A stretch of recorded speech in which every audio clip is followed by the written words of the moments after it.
പശു വളർത്തൽ നഷ്ടമാണെന്ന് പറയുന്നവർക്ക് മാതൃകയാണ് നീലേശ്വരം പടിഞ്ഞാറ്റൻകൊടുവലിലെ രാജേഷ്.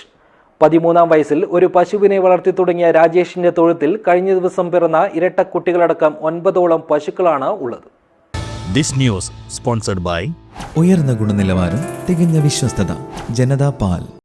നീലേശ്വരം പടിഞ്ഞാറ്റൻകൊഴുവലിലെ അനന്തമാരാർ ദേവീ ദമ്പതികളുടെ ഏകമകനായ രാജേഷിന്റെ ഒരു ദിവസം തുടങ്ങുന്നത് രാവിലെ 3:30 മണി മുതൽ തുടങ്ങുന്ന പശുപരിപാലനത്തിലൂടെയാണ്. രാവിലെ എഴുന്നേറ്റ് തൊഴുത്തു വൃത്തിയാക്കി പശുക്കളെ കുളിപ്പിച്ച് കറന്ന് പാൽ സൊസൈറ്റിയിലെത്തിക്കും. തുടർന്ന് കോട്ടം വേട്ടക്കുരുമകൻ ക്ഷേത്രത്തിലെ വാദ്യക്കാരൻ എന്ന നിലയിലുള്ള ജോലിയും കഴിഞ്ഞ് വീട്ടിലെത്തുന്ന രാജേഷ് തൻ്റെ അടുത്ത ജോലിയായ നീലേശ്വരം BPCL പെട്രോൾ പമ്പിലെ അക്കൗണ്ട് ജോലിക്കെത്തും.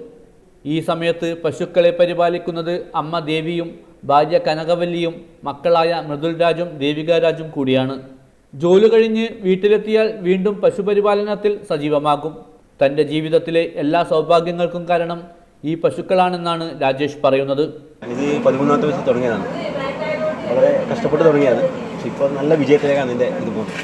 പിന്നെ ഇപ്പം പ്രസവിച്ച് ഇരട്ട കുട്ടികൾ ആദ്യമായിട്ട് കാണുന്നത്. അത് ഞാൻ ഇതുവരെ പേപ്പറിൽ കാണുന്നല്ലാതെ ഇങ്ങനെ കണ്ടിട്ടില്ല. അത് 2 കുട്ടികൾ 2 പെൺകുട്ടികൾ. പക്ഷെ എല്ലാവരും പറഞ്ഞ് ബാക്കിയെന്നാണ് നോക്കാത്തത്തോളം ഭാഗ്യമുണ്ടാകും. പിന്നെ ഇത് എല്ലാവരും ചെയ്തപ്പോൾ നല്ല നഷ്ടം എന്ന് പറഞ്ഞു. എനിക്കങ്ങനെ നഷ്ടം തോന്നിയിട്ടൊന്നുമില്ല. എനിക്ക് ഈ ആക്കി കാണുന്ന വീടും ഇതെല്ലാം ആക്കിയത് ഇവരെ പാല് വിറ്റിട്ട് പിന്നെ പള്ളിക്കാണ് പാലുള്ളൂ. സൊസൈറ്റി പശു വളർത്തൽ നഷ്ടമാണെന്ന് പറയുന്നവർക്ക് മാതൃകയാണ് രാജേഷ്. 13-ാം വയസ്സിൽ ഒരു പശുവിനെ വളർത്തി തുടങ്ങിയ രാജേഷിന്റെ തൊഴുത്തിൽ കഴിഞ്ഞ ദിവസം പിറന്ന ഇരട്ടക്കുട്ടികളടക്കം 9ഓളം പശുക്കളാണുള്ളത്. ഇരട്ട പശുക്കുട്ടികൾ പിറന്നതിൻ്റെ സന്തോഷത്തിലാണ് രാജേഷും കുടുംബവും. News bureau, Nileshwaram.